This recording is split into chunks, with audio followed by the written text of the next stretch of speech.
helping make your life easier. Moms Every Day. Welcome to Moms Every Day. We are joined today by Kristen Simpson of Simpson Dental. Thanks for being here, Kristen. Sure, happy to be here. We are talking today about one of the most vital pieces of life that a lot of people take for granted, and that is your sleep. And it's interesting that you, coming from a dental place, are here to talk about sleep, and yet they do kind of fit together in an odd way, and that's what we're here to talk about, sleep apnea and the problems of it. Explain that. Well, one of the most common signs of sleep apnea, of course, is snoring. A lot of times people might not know if they're doing it until their spouse or significant other tells them, hey, you're snoring, I can't get any sleep, you need to get this looked at. So snoring is one of the common signs, but also it can affect your teeth. And you can start to get wear on your teeth as you're grinding and clenching. And that's called bruxism of the teeth. So if you have symptoms that are affecting your mouth, you might even have dry mouth or sore throat or headaches when you're waking up in the morning. So this is definitely something you should talk to your dentist about and see what they can possibly do to help you. Oh, and I've seen the ads for it. Some people advertise the mouth guard concept. Right. Is that an answer to this? It is. That is a great way to help with obstructive sleep apnea. There are two different kinds. The central sleep apnea is the one that's brain signals aren't getting to tell you to breathe. But obstructive sleep apnea is the one where just soft tissue is blocking your airway. And that's caused by your jaw drifting backwards to block the airway. So those night guards are a great way to bring your jaw down and forward to open up that airway and to allow you to breathe better while you're sleeping. When I was a kid, I had braces on, and after the braces came off, I had a mouthpiece in from my orthodontist.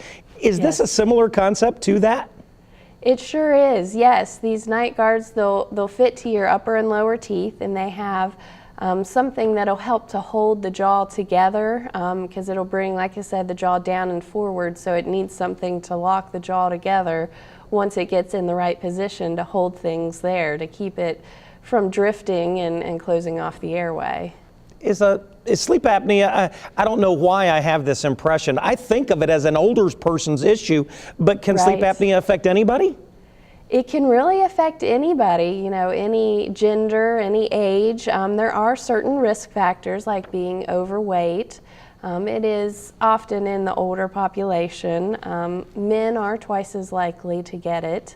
And sometimes race can be a factor. African Americans are more likely.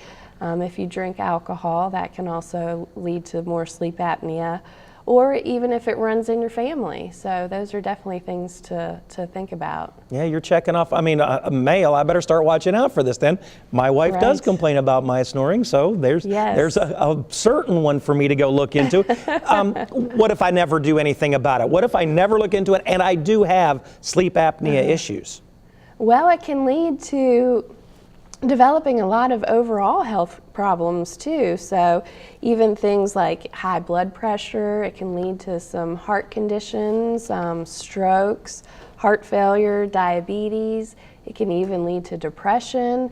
It's hard to function throughout the day when you're not getting the sleep that you need at night. So it does have a lot of overall health concerns. So that's why it is something that you definitely need to get treated. And a lot of times starting with talking to your dentist about it and starting with a night guard is definitely the first thing to do. Well, and I know one of the other things is to do a sleep study to figure out what your problem is about your sleep. Yes. Is that where you would also recommend someone to go? Yes, that's a good thing to do if you've tried a night guard and it doesn't work. Sometimes, the sleep studies can be cumbersome. It's hard to do and we have to attach all the wires and all that. But, it is a great way to find out for sure that it's obstructive and not central sleep apnea. And a lot of times, if you need to get a CPAP machine, you have to have that sleep study. But even if you don't have it, you can still start with getting that night guard made from your dentist. And just because you snore does not mean you necessarily have sleep apnea, right?